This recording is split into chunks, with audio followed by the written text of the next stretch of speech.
चुनाव जीतता है। नरेंद्र मोदी वोट चोरी करके, वोट कटवा के, वोट बढ़ा के चुनाव जीतता है और नरेंद्र मोदी और अमित शाह की मदद हिंदुस्तान का इलेक्शन कमीशन करता है। ये रुपये कौन कौन विधवा थी जो लेती थी? ये कांग्रेस की कौन सी विधवा थी जिसके खाते में रुपया जाता था? देश में कभी किसी ने 50 करोड़ की गर्लफ्रेंड देखी है? 50 करोड़ की गर्लफ्रेंड ये गरीब देश में। दोस्तों नमस्कार, आपका स्वागत है। और ज़्यादा मुझे कुछ कहने की ज़रूरत नहीं। कल राहुल गांधी की जो वोट चोरी की को लेकर बिहार में यात्रा चली हुई है, उस दौरान उस यात्रा के बीच में एक व्यक्ति आता है और देश के माननीय प्रधानमंत्री को वो गाली देकर चला जाता है। उसकी माँ के बारे में जो गया, उस टाइम बताया जा रहा है कि राहुल गांधी उस रैली में थे भी नहीं उस वक्त, और किसी भी प्रधानमंत्री को किसी तरह की गाली देना कतई उचित नहीं है। ये पूरी तरह से अनुचित है। ऐसी भाषा का बहिष्कार करना चाहिए और उसकी आलोचना होनी चाहिए। हालांकि उसको उस युवक को गिरफ्तार कर लिया जो भी है, और ये भी अब स्थिति स्पष्ट नहीं है कि वो कैसे मंच तक पहुंचा और कैसे उसने ये गालियां दी। और उसके बाद भारतीय जनता पार्टी पूरी तरह से राहुल गांधी और कांग्रेस पर टूट कर पड़ गई है कि अब देखो ये है कांग्रेस का असली चेहरा। आज गोहाना में भारतीय जनता पार्टी के प्रदेश के अध्यक्ष मोहनलाल बडोली आए हुए थे किसी कार्यक्रम में। जाहिर है कुछ घटनाएं होती हैं तो उनको तुरंत उन पर बात की जाती है, तो प्रेस कॉन्फ्रेंस करते करते उन्होंने खुद ही शुरू कर दिया कि एक गरीब परिवार के प्रधानमंत्री जो बने हैं उनकी मां पर किस तरह से टिप्पणी की गई है। तो एक सवाल ये था, हम सब पत्रकारों ने पूछा, ठीक है कि किसी ने गाली दी है, उसको निंदा होनी चाहिए, बिल्कुल संवैधानिक पदों पे बैठे लोगों को वैसे भी नहीं देनी चाहिए। भारत की राजनीति में मुझे लगता है कि गाली गलौज का कोई ज़्यादा सा बड़ा है नहीं, लेकिन 2014 के बाद प्रधानमंत्री पर की दौड़ में शामिल थे जब देश के प्रधानमंत्री, उनके बयान भी इस कल की घटना के बाद बड़ी जोरों से वायरल हो रहे हैं कि कांग्रेस की विधवा को खाते में कौन पैसे डाल रहा था। शशि थरूर की कोई महिला मित्र थी, उनके बारे में कि 50 करोड़ की गर्लफ्रेंड जर्सी काऊ, और एक सुब्रमण्यम स्वामी है, आजकल तो शायद वो बीजेपी में है। उन्होंने कहा था सोनिया गांधी बार डांसर है, बाला डांसर है। और हाल ही में जो दिल्ली का चुनाव था उसमें जो प्रवेश वर्मा थे, उन्होंने तो गालियों का कमाल ही कर दिया था। एक सांसद है रमेश बिधूड़ी, वो तो गाली गलौज देकर ही बोलते हैं, ए कटवे ए मुल्ला संसद के बीच में। तो अनेक ऐसे प्लेटफार्मों पर भारतीय जनता पार्टी के लोग किस तरह से गाली देते हैं देखने तो नहीं गए, लेकिन कल से वो वीडियो वायरल हो रहे हैं। आदरणीय दीदी, ओ दीदी,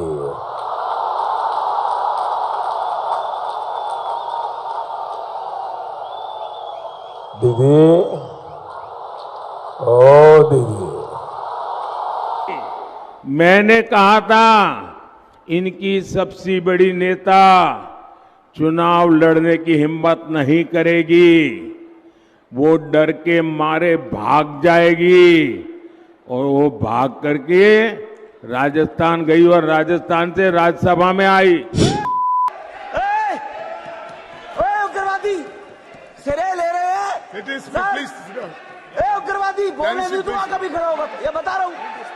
उग्रवादी कटवे सर, ये जो श्रेय अगर जाता है तो देश के प्रधानमंत्री को जाता है। जी प्लीज, ये आतंकवादी है, उग्रवादी है, ये मुल्ला आतंकवादी है। इसलिए सर अभी मैं बताना चाहता हूँ, अधीर रंजन जी अभी शोर मचा रहे थे, लिस्ट पढ़ रहे थे। उस लिस्ट में अधीर रंजन जी जब लिस्ट पढ़ रहे थे 1975 से लेकर अभी तक, इसकी बात करते रहना जी, बाहर देखो। एक जमाना था जब कही जाती थी, इनका खुद का नारा था, गली गली कांग्रेस है। आज गाली वाली कांग्रेस है। कोई गली गली कांग्रेस नहीं है, ये गाली वाली कांग्रेस है। और आपको लगता है गाली देकर आप अगर आगे बढ़ सकते हैं तो आपको मुबारक हो। गाली से इस देश में कोई आगे ना बढ़ा है ना बढ़ा। भाइयों बहनों, बता दीजिए, इस देश में कभी किसी ने 50 करोड़ की गर्लफ्रेंड देखी है? 50 करोड़ की गर्लफ्रेंड ये गरीब देश में। आज जब अध्यक्ष से सबने ये सवाल पूछा तो उन्होंने कहा कि ये कभी गालियां नहीं दी प्रधानमंत्री ने या भारतीय जनता पार्टी के लोगों ने। उन्होंने साफ मना कर दिया कि हमारी पार्टी के लोगों ने कभी गाली नहीं दी, और गाली दी है तो उसकी निंदा होनी चाहिए। भाई अब तक किसने निंदा की है, मेरी समझ से बाहर है। भारतीय जनता पार्टी के लोग क्या क्या गालियां देते हैं, उनकी निंदा कौन करता है? मेरे पास तो शायद कोई वीडियो है नहीं उनकी निंदा करते हुए या माफी मांगते हुए।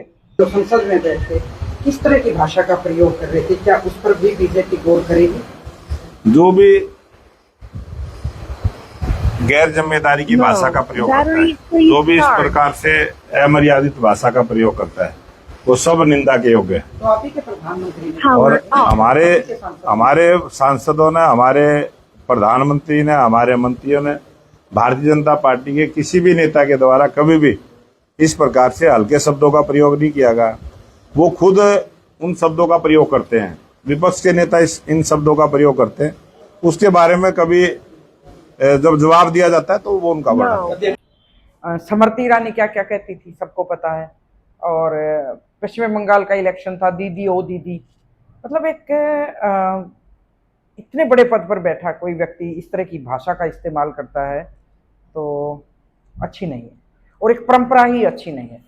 भाई हरियाणा की राजनीति की भी बात करें ना, आलोचनाएं, एक दूसरे पर तीखा प्रहार, राजनीतिक दलों की विचारधारा के लड़ाई होती है, लेकिन निजी तौर पर जिस तरह की भाषा का प्रयोग करके फिर मना कर दिया जाता है कि हमने नहीं कहा ये। लेकिन राहुल की रैली में अगर कल किसी ने जो टिप्पणी की है, जो बात कही है, उसके खिलाफ कल पूरी भारतीय जनता पार्टी सड़कों पर उतरने वाली है। उससे पहले कल बिहार में कांग्रेस कार्यालय के सामने जिस तरह से दोनों पार्टियों के झंडों को लेकर एक दूसरे पर मारने पर उतारू थे, तो वह ये हिंसक राजनीति का दौर है जो मुझे लगता है कि असहनीय है। एक तरफ युवाओं को कहा जा रहा है कि आप राजनीति में आइए, क्या युवाओं को यही सिखाया जा रहा है? और क्यों झूठ बोलते हैं ये लोग कि हमारी पार्टी ने, किसी ने कुछ नहीं कहा। वो वीडियो कल से वायरल हो रही हैं और सब लोग देख सकते हैं।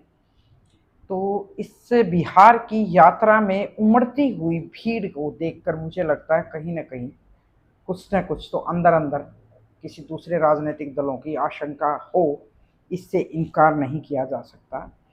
इस मुद्दे पर आज मोहनलाल बड़ोली ने तो साफ इनकार कर दिया। उन्होंने तो कहा हम तो कल इसके खिलाफ उतरेंगे।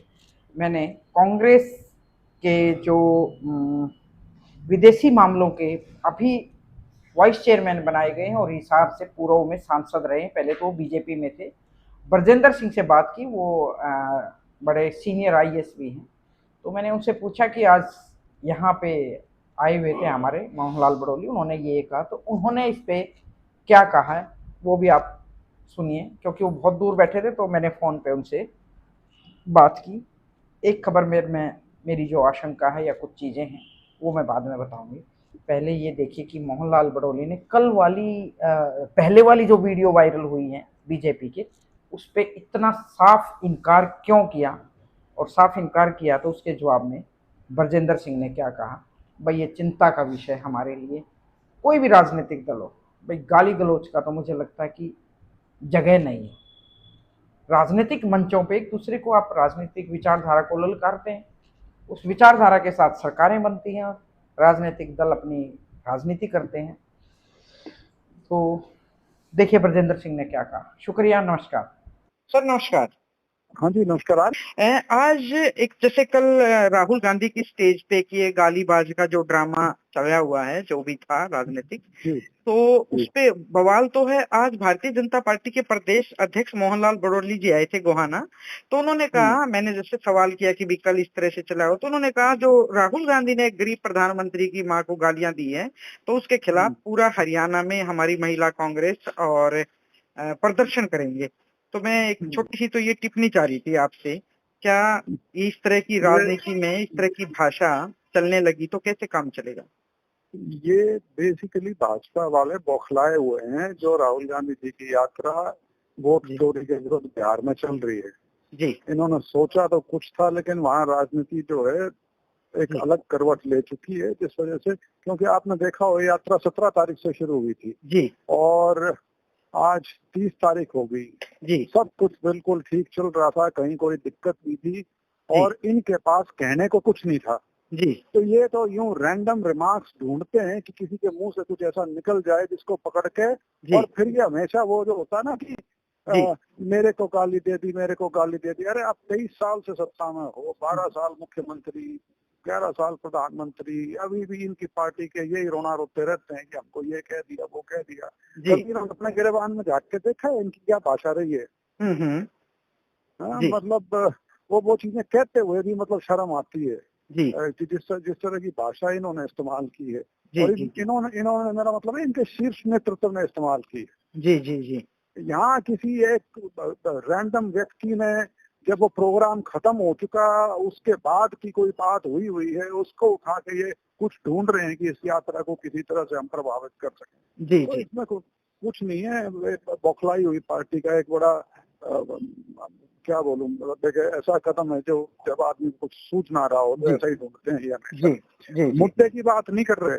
जी, जी, जो मुद्दा है उसकी बात नहीं कर रहे और ही मुद्दा निकाल लिया कोई। जी, जी। सर एक तो ये है, एक दूसरा मैं एक पोस्ट पढ़ रही थी सुबह रामदेव की कि मैकडोनल्ड, चीनी ऐप, एप्पल, KFC इनका बहिष्कार कर दो, क्योंकि जैसे टैरिफ का मामला चला हुआ है ट्रंप की ओर से, अमेरिकन जो टैरिफ लगा उसकी आशंका को देखते हुए स्वदेशी की बात भी कही जा रही है। साथ में बाबा रामदेव ने एक सलाह दी कि भी इन चीजों का बहिष्कार करो और अमेरिका खुद घुटनों के बल पर आ जाएगा। तो ये चीजें कितनी प्रभावित करेंगी आने वाले समय में हिंदुस्तान को और हमारे रोजगार को? तो एक पर्सन मेरा अलग से ये है। मेरे को तो शर्म आती है जब ये बाबा रामदेव जैसे इकोनॉमिस्ट बनना शुरू हो जाते हैं। अच्छा, ठीक है। और ये और इनकी जो भाजपा की भाषा रही है ना हमेशा दूसरे देशों के प्रति जी, और जो कईयों के प्रति रवैया रहा है वो इन्हीं को काटने को आ रहा है। जी, ये पत्तियां डालते फिरते थे डोनाल्ड ट्रंप की, यहाँ उनके हवन कराते थे। ये उनके इलेक्शन में जाके, दूसरे देश के इलेक्शन में जाके आप किसी एक कैंडिडेट के पक्षधर वहाँ बन के आते थे और अब उसने ही आपको आईना दिखा दिया, आप तिल में लाए हुए हो। और ये बाबा रामदेव तो अपनी मार्केटिंग कर रहा होगा, इसने सोचा होगा कि KFC टाइप में कोई चीज निकाल दूंगा और क्या, ये बाबा जी नहीं रह गए, बिजनेसमैन हो चुके हैं। कई हजार करोड़ की बिजनेस एम्पायर है और इनको इसमें भी शायद ये दिखता होगा कि ये अमेरिकन मल्टीनेशनल कंपनीज अगर इसको किसी तरह से मैं प्रभावित करूँ तो मेरी दुकान और बढ़ जाए। और यही चीजें हैं ये जो देश के अंदर एक जो बिल्कुल सही तरह से सोचने की शक्ति जो ऊपर तक उठा रहा होने लग रहा है ना निरंतर, ये अच्छा नहीं है हमारे लिए। ये चीन है। आप 3 महीने पहले तक क्या क्या बोल रहे थे उस चीन के लिए, आज आप उनके साथ मीठी मीठी बातें कर रहे हो क्योंकि आप ऑपरेशन सिंदूर के बाद से कूटनीतिक तौर पे विदेश नीति के हिसाब से आप कहीं खड़े ही नहीं हो। अब आपकी दुनिया में आप कोई सुनता ही नहीं, तो आप उसी चीन के वहाँ जाके उनसे आप क्या बोलूं मैं, क्योंकि मैं ज्यादा कुछ भी नहीं बोलना चाहता क्योंकि बात तो देश की है, लेकिन उनके आगे जाके आप खड़े हो रहे हो और यारी दोस्ती की बातें करोगे वहाँ जाके इतनी बदजुबानी करने के बाद। तो ये चीजें सोच समझ के बोलनी चाहिए, सोच समझ के काम होना चाहिए। जब आप विदेश नीति को निजी बना लो, निजी नहीं हुआ करती, ये देश के इंटरेस्ट होते हैं सारे के सारे, उनके हिसाब से देश की विदेश नीति चलती है, ना कि मेरे किससे संबंध क्या है, कौन किससे वैसे हंस के बोलता है, मैं कितनी जोर की जफ्फी किसी को डालता हूँ, चीजों कोई मायने नहीं होता। और उसमें हम एक्सपोज हो गए आज के। जी। लेकिन सर राहुल गांधी को भी अपनी यात्रा में या मंचों पे थोड़ा सा ध्यान रखना पड़ेगा कि इस तरह का कोई भी आके बोल के चला गया, अब कहते रहो, मुद्दा तो मिल ही जाता है राजनीतिक दलों को। जो बोल के गया उसको, जो बोल के गया तो जानते भी हो कौन है वो, कौन है वो। यूं तो आप बीजेपी की किसी रैली में जाके पीछे वाले से किसी से भी इंटरव्यू ले लेना और जो मर्जी कहलवा लेना उससे। जी जी। नहीं, मैं थोड़ा सा ये पूछना चाह रही थी कि जैसे मान लो आपको लगता है कि भी ये घटना प्लांटेड की गई, तो फ्यूचर में राहुल गांधी को अपनी रैलियों में थोड़ा सा तो ख्याल रखना पड़ेगा। मुझे लगता है कि कोई इस तरह जो बात आ रही है कि भी वो उसको हम जानते नहीं। राहुल गांधी जी के कार्यक्रम प्रधानमंत्री जी की तरह सैनिटाइज नहीं होते। ओके। वो लोकतांत्रिक तरीके के प्रोग्राम होते हैं, उसमें दुनिया का हुजूम इकट्ठा होता है वहाँ पे जी। और वो स्टेज जो है खास तौर पर यात्रा के माहौल में वहाँ आपने देखा होगा लोगों का जमावड़ा होता है। ये नहीं होता कि 2 या 3 आदमी खड़े हैं वहाँ पे। जी जी जी, तो जी। उसको हर चीज को उस तरह से नियंत्रित नहीं किया जा सकता जिस तरह से। और ये तो वही मैं बता रहा हूँ, कोई इशू इनके पास है नहीं, मुद्दे की बात करनी नहीं, मुद्दे से भटकाना है, राष्ट्रवाद के नाम पे फिलहाल बोल नहीं सकते। तो अब ये मेरे परिवार को ये कह दिया, वो कह दिया, तो इन चीजों में ये अच्छी बातें हैं। मतलब हाँ, ये जरूर है कि राजनीतिक मंच यदि कोई है तो उससे किस प्रकार की बदजबानी नहीं होनी चाहिए। जी, बहुत बहुत शुक्रिया, बहुत बहुत शुक्रिया।